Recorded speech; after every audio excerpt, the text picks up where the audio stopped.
शुरू करते हैं अल्लाह के बाबरकत नाम से जो बड़ा मेहरबान और नहायत रहम वाला है। तमाम तारीफ़ें मेरे अल्लाह रब्बुल इज़्ज़त के लिए हैं। अस्सलाम वालेकुम लिसनर्स, मैं हूँ आप लोगों की host Nausheen. Welcome to my channel horror stories official. Listeners, I hope आप सब लोग खैरियत से होंगे, जहाँ होंगे खुश होंगे। आज आप लोगों के लिए मैं बहुत इंटरेस्टिंग हॉरर स्टोरीज़ लेकर आई हूँ जिन्हें आप लोग बहुत पसंद करेंगे। सिलसिला शुरू करते हैं आज की हॉरर स्टोरीज़ का। बढ़ते हैं आज की पहली हॉरर स्टोरी की तरफ। ये हॉरर स्टोरी मेरे एक लिसनर ने मेरे साथ शेयर की है। वो अपना नेम ऑन एयर नहीं करवाना चाहते। वो कहते हैं कि एक दफ़ा की बात है, मेरे नाना जी अपने काम से वापस आ रहे थे, तो नाना जी की एकदम ड्राइव करते करते उनकी गाड़ी बंद हो गई। वो अपनी गाड़ी से बाहर निकले गाड़ी को देखने के लिए कि गाड़ी को क्या इशू है। तो उनकी नज़र पड़ी तो सामने एक कब्रिस्तान था। उन्हें उस कब्रिस्तान में से उन्हें कुछ चीखों पुकार सुनाई दिया। तो थोड़ा सा आगे बढ़कर तो उन्होंने जब देखा तो वहाँ पर एक कब्र से धुआं निकल रहा था और वहीं उस कब्र से ही चीखों पुकार की आवाज़ें भी सुनाई दे रही थी। नाना जी उस कब्र के पास तो नहीं गए, वो उस कब्र से थोड़ा दूर खड़े थे। उन्होंने फ़ौरन से दुरूद पाक पढ़ा और उस कब्र के ऊपर फातिह खानी की। जैसे उन्होंने दुरूद पाक पढ़ा, फातिह खानी की, दुआ की, तो वो जो धुआं था उसने बाकायदा एक शक्ल इख्तियार कर ली। वो एक काले रंग का इंसान का जैसे हेवला होता है वो बन गए। नाना जी ने जब वो काले रंग का हेवला नुमा इंसान देखा तो वो फ़ौरन से अपनी गाड़ी की तरफ आए और गाड़ी में बैठकर वो घर आ गए। घर आकर उन्होंने इस बात का जिक्र किसी के आगे नहीं किया। रात को जब वो सोए तो उन्हें एक ख्वाब आया। ख्वाब में उन्हें ये देखा कि एक शख्स उन्हें नज़र आया और वो जो शख्स था उन्हें मिलकर उनका शुक्रिया अदा कर रहा था। नाना जी ने सुबह जागकर इस ख्वाब का तज़किरा नानी अम्मा से किया तो नानी अम्मा ने बहुत शुक्राना अदा किया कि आपने बहुत नेकी का काम किया है। मेरी नानी अम्मा ने शुक्राने के 2 नवाफिल अदा किए। उसके बाद मेरे नाना जी बिल्कुल नॉर्मल थे, उनके साथ कोई ऐसा वैसा इशू नहीं हुआ कि वो कब्रिस्तान में भी गए थे, वहाँ पर उन्होंने ये सब देखा भी था। तो ये मेरे नाना जी की एक स्टोरी थी जो मैंने आपके साथ शेयर की। बहुत शुक्रिया आपका। बढ़ते हैं एक और ख़ौफनाक कहानी की तरफ। ये ख़ौफनाक कहानी सादिया शेयर कर रही है। सादिया कहती है, मैं मियाँ वाली की रहने वाली हूँ और आज आपके साथ हम लोगों की ज़िंदगी में पेश आने वाली एक बहुत ही ज़्यादा दिल दहला देने वाली कहानी शेयर करना चाहती हूँ। हम लोगों का जहाँ पर घर था, हम लोगों के घर के आसपास, यानी हम लोगों की बैक साइड पर भी, फ्रंट पर भी और साइड पर कोई भी आबादी नहीं थी, खाली प्लॉट्स थे और वहाँ पर बहुत ज़्यादा सब्ज़ा हुआ करता था। तो एक शाम की बात है, गर्मियों का ही मौसम था। मैं और मेरी एक हमसाई थी, मेरी बड़ी अच्छी दोस्ती थी उसके साथ। हम लोगों के घर के सामने जो खाली प्लॉट था, हम लोग वहाँ पर टहलने के लिए चली गई। हम लोग वहाँ घास में बैठी हुई थी। एकदम हम लोगों की नज़र पड़ी तो उस ग्रास में हमने एक छोटा सा सांप देखा। ऐसे लग रहा था जैसे वो कोई सांप का बच्चा है। वो बिल्कुल मेरे पाँव के पास था। अगर मैं उस पर ध्यान ना देती तो शायद वो मुझे डस भी लेता। डर के मारे जैसे ही मेरी चीख निकली, मैं उठकर खड़ी हुई और मैंने शोर मचाया कि यहाँ पर सांप है। पीछे ही जैसे ईंटें वगैरह टूटी हुई पड़ी होती हैं, वहाँ से मैंने एक ईंट उठाई और मैंने उस सांप के बच्चे को मार दिया। वो मर गया। हम लोग डर गई, हम लोग भागती हुई घर गई। मैंने अम्मी को बताया, उसने अपने घर बताया कि हमने सांप को मारा है, वहाँ पर सांप था, ये वो। अम्मी वगैरह देखने के लिए बाहर आए कि कहाँ पर सांप था। जैसे वो लोग बाहर आए, जिस जगह पर वो ईंट थी, ईंट के ऊपर सांप को मैंने मारा था। ऑब्वियसली ब्लड लगा हुआ था, लेकिन सांप वहाँ से गायब था। वो मरा हुआ सांप कहाँ गया कुछ पता नहीं। अम्मी वगैरह ने यही कहा कि वो मरा ही नहीं है, इसलिए वो भाग गया, लेकिन मैंने अच्छी तरह से उसको कुचला था।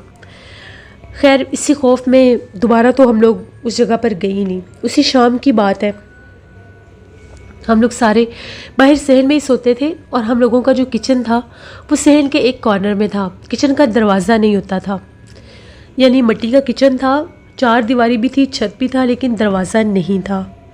हम लोग सहन में ही सोए हुए थे। हम लोग जल्दी सो जाया करते थे, गांव का माहौल था। वैसे भी ये आज से 10-12 साल पहले की बात है। तो मुझे प्यास लगी तो मैं उठकर किचन में गई। बाहर किचन के बाहर एक लाइट जल रही थी तो अंदर रोशनी आ रही थी। मैंने किचन की लाइट ऑन नहीं की और मैं वहाँ से कूलर में से पानी डालकर पीने लगी। मुझे एकदम ऐसा लगा कि जैसे वहाँ पर मुझे कुछ रेंगता हुआ नज़र आया है। मैं डर के पीछे हटी, मैंने फ़ौरन लाइट चलाई तो हम लोगों की किचन की ज़मीन के ऊपर बेतहाशा सांप थे काले रंग के। वो काफ़ी बड़े बड़े सांप थे। वो मंज़र इतना दिल दहला देने वाला था। तकरीबन 10-15 सांप मैंने खुद देखे। मैंने चीखना शुरू कर दिया, मैंने ग्लास फेंका, मैंने इतना शोर मचाया कि हम लोगों के किचन में सांप ही सांप है, वहाँ पर बहुत सांप है, जल्दी से आओ। घर वाले फ़ौरन से उठे, भागे किचन में, जैसे वो हाथ में जो भी चीज़ आई उनको मारने के लिए, जो भी हाथ में चीज़ आई उठाई और भागे किचन की तरफ। लाइट तो जल रही थी। वहाँ पर जाकर देखा किसी सांप का नामो निशान नहीं था। यहाँ तक कि किचन का सारा सामान भी बाहर निकाल दिया, कहीं सांप का नामो निशान नहीं था। अम्मी ने ये कहा कि तुम्हें वहम हुआ है, ऐसा वैसा कुछ भी नहीं है, तुम वहम बहुत कर रही हो। मैंने ये कहा कि मैं झूठ नहीं बोल रही, मैंने काले रंग के 10-12 सांप देखे हैं और वो भी बड़े साइज़ के। सारे सांप यहाँ पर थे। मैं पानी डालने लगी हूँ तो मेरी नज़र पड़ी है कि ये काले रंग का क्या है।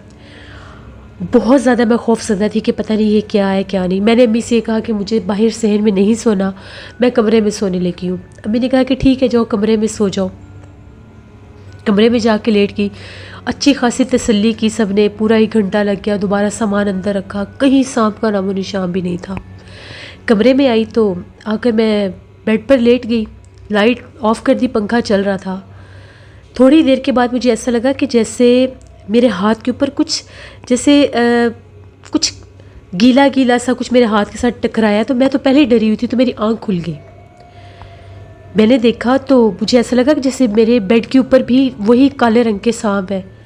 मेरी बहुत बुरी हालत हो गई। मैंने बाकायदा उठकर लाइट जलाकर देखा तो वही सांप मेरे बेड के ऊपर भी थे। ये बिल्कुल सच है, मेरे साथ ये सब कुछ हुआ। मैंने फिर रोना पीटना शुरू कर दिया, फिर चीखना शुरू कर दिया। घर वाले भागे, मेरे कमरे के बेड के ऊपर कुछ भी नहीं था। अम्मी ने मुझे डांटना शुरू कर दिया कि तुम्हारे दिमाग पर असर हो गया, तुमने एक सांप के बच्चे को क्या मारा है, तुम्हें हर जगह सांप ही दिखाई दे रहे हैं, कोई सांप नहीं है हम लोगों के घर में।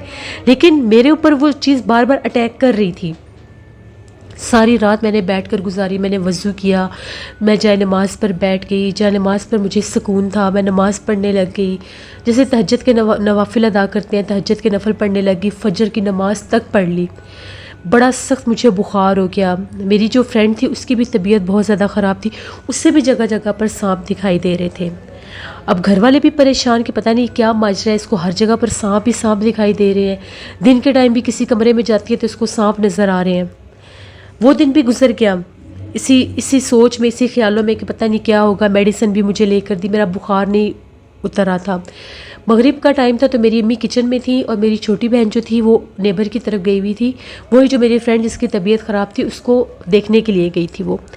अब्बू और मेरे भाई बाहर सहन में बैठे हुए थे। तभी मैं क्या देखती हूँ, हम लोगों के घर का दरवाज़ा खोलकर एक शख्स अंदर आया है।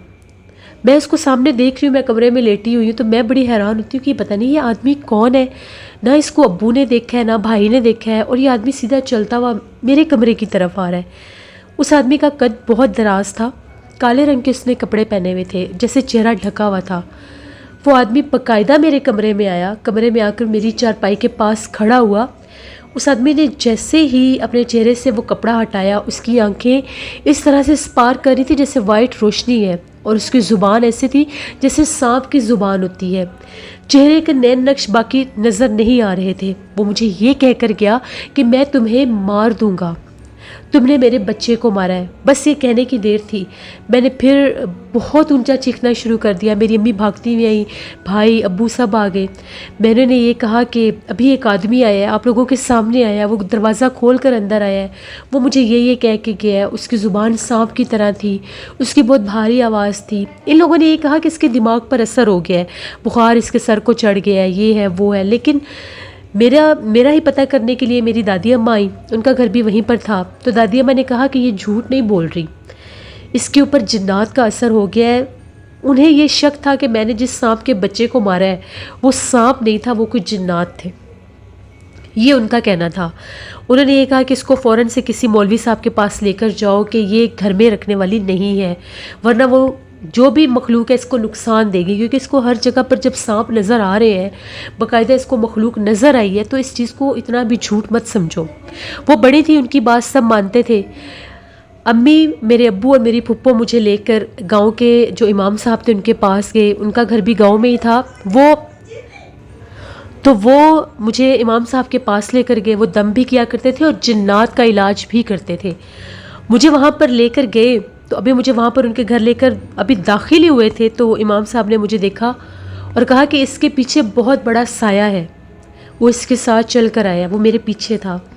तो इमाम साहब ने फ़ौरन से कोई कलाम पढ़कर फूंक मारी, तो उनके घर का दरवाज़ा किसी ने बहुत ज़ोर से उठाकर पटका, इतनी ज़ोर से उठाकर पटका कि जैसे कोई तोड़ देगा उस दरवाजे को। अब मेरी तो हालत गैर होगी, अम्मी भी परेशान होगी कि ये पता नहीं क्या कह रहे हैं क्या नहीं। उन्होंने ये कहा कि इसके साथ बहुत बड़ा काला साया है, एक जिन है इसके साथ, इसने कोई ऐसा काम किया है। फिर उन्होंने सारी बात बताई, उन्होंने पढ़ाई की, तो वो जिन मेरे ऊपर हाजिर हो गया और उस जिन ने ये कहा कि मैं इस लड़की को नहीं छोड़ूंगा, हम लोगों का पूरा कबीला इसके पीछे लगा हुआ है, इसने हम लोगों के ख़ानदान के सबसे छोटे बच्चे को मारा है, वो सांप के रूप में उस जगह पर मौजूद था, इसने ईंट मारकर हमारे बच्चे को मारा है, हम भी इसका सर कुचलेंगे, हम भी इसको नहीं छोड़ेंगे। उन 3-4 दिनों में मेरे सर की हालत बहुत ख़राब हो गई थी। मेरे सर में इस हद तक जुएँ पड़ गई थी कि ऐसा लगता था जैसे वो मेरे सर को खा जाएंगी, मेरे ऊपर गिरती थी। वो कहाँ से आई, वो सब क्या था, वो जिन्नात का था जो कुछ भी असर था। तो मेरी हालत तो यही थी, तो बहुत मेरी हालत ख़राब। वो मेरे अंदर बोल रहा था, मेरे बाल बिखर गए, बहुत बुरी मेरी हालत थी। तो वो जो इमाम साहब थे, बुज़ुर्ग थे, उन्होंने ये कहा कि नहीं, मारने तो हम तुम्हें नहीं देंगे, तुम बताओ इसके बदले क्या लोगे, इस बच्ची को छोड़ दो, इसने जानबूझकर नहीं किया, तुमने इसको बहुत अजियत दी है। बड़ी काफ़ी देर उनकी उससे बात हुई। कभी कहीं जाकर वो इस बात पर आया तो उसने ये कहा कि ठीक है, काले रंग के 3 बकरे 3 जुमरात उसी प्लॉट में ज़बह करने होंगे इन लोगों को, उसके बाद हम इसकी जान छोड़ेंगे, और अगर गलती से भी ये दोबारा उस प्लॉट की तरफ आई तो हम इसको जानी नुकसान दे देंगे। हम लोगों का पूरा कबीला वहाँ पर आबाद है। उसके बाद फिर इमाम साहब ने मुझे दम किया, मेरे जिस्म को एक झटका लगा जैसे कोई चीज़ मेरे जिस्म से निकली है। मुझे तो कुछ याद भी नहीं था। तावीज़ पीने के लिए दिए, सर में लगाने के लिए दिए, बिस्तर में लगाने के लिए दिए, घर में लगाने के लिए दिए। उसी जुमरात पर काले रंग के बकरा भी वहाँ पर जाकर ज़िबा किया सदक़े के तौर पर। एक जुमेरात गुजर गई, कम डराया उन्होंने मुझे। वो जो सर में बहुत ज़्यादा तकलीफ़ दे रही थी मुझे, जो जुएँ मेरे सर में पड़ गई थी, वो भी आहिस्ता आहिस्ता कम होने लगी। मेरा सर ज़ख्मी हो गया था, ये कंडीशन हो गई थी कि जैसे सर के बाल भी उतरवाने पड़ेंगे, ये हालत हो गई थी, ज़ख्म बन गए थे सर में। उसके बाद आहिस्ता आहिस्ता मैं कुछ ठीक होने लगी। तकरीबन 1 माह के अंदर मेरी हालत ऐसी थी जैसे मैं कोई ढांचा हूँ। हालांकि तावीज़ भी मुझे मिल गए थे, उन जिन्नात ने मुझे बहुत डराया, डरावने ख्वाब मुझे आते थे, ख्वाब में भी मुझे हर तरफ स्नेक ही नज़र आते थे, लेकिन वो सांप ऐसे होते थे, उनके डरावने चेहरे होते थे, बहुत लंबे लंबे उनके, जैसे वो लंबाई बहुत ज़्यादा होती थी, वो बहुत ज़्यादा है, मुझे डसने की कोशिश करते हैं। फिर 3 जुमरातें जब गुजरी तो दोबारा इमाम साहब के पास गए। फिर उन्होंने कहा कि अब 7 दिन लगातार दम करवाना है, मगरिब के बाद फिर 7 दिन लगातार दम करवाया। तकरीबन 2-3 माह लगे, मैं ठीक तो हो गई, लेकिन मैंने तौबा कर ली कि दोबारा मैं कभी उस प्लॉट की तरफ से गुजरूंगी भी नहीं। ये मेरी ज़िंदगी की एक ऐसी कहानी है जिसे मैं कभी फरामोश नहीं कर सकती। मेरी फ्रेंड जो थी मेरे साथ, उसे सिर्फ बुखार हुआ था, उसके ऊपर कोई दौरा नहीं था पड़ा, उसको जिन्नात नज़र नहीं आए थे, लेकिन मुझे बाकायदा नज़र आते थे। जिन दिनों में अभी मैंने तावीज़ लिए थे, तो मुझे उन दिनों में भी अपने घर में काफ़ी जगह पर सांप नज़र आते थे, ऐसे चलते चलते नज़र आते थे, गायब हो जाते थे। आवाज़ कानों में आती थी सांप के बोलने की, बहुत मुझे खौफ आता था। उस बात को लेकर मेरे दिल में इतना खौफ बैठा है कि मैं कहीं भी स्नेक का सुन भी लूँ तो मैं कांपने लग जाती हूँ। तो ये एक मेरी स्टोरी थी। आई होप आपके लिसनर्स इससे सीखेंगे कि कहीं भी आप किसी भी हशरात को देखते हैं, किसी भी जानवर को देखते हैं, उसको मारने से पहले कहते हैं कि पूछना चाहिए कि अगर तुम जानवर हो तो चले जाओ, वरना जिन हो तो चले जाओ वरना मार दिए जाओगे, ऐसा कुछ उससे पूछ लेना चाहिए, क्योंकि हम आम इंसान हैं, हमें पता नहीं चलता कि सामने आई चीज़ क्या है और क्या नहीं। ये मेरी एक कहानी थी जो मैंने आपके साथ शेयर की। बहुत शुक्रिया साथिया आपका। लिसन, ये थी आज की हॉरर स्टोरीज। अपना फीडबैक मुझे ज़रूर दें, आप लोगों को कैसी लगी।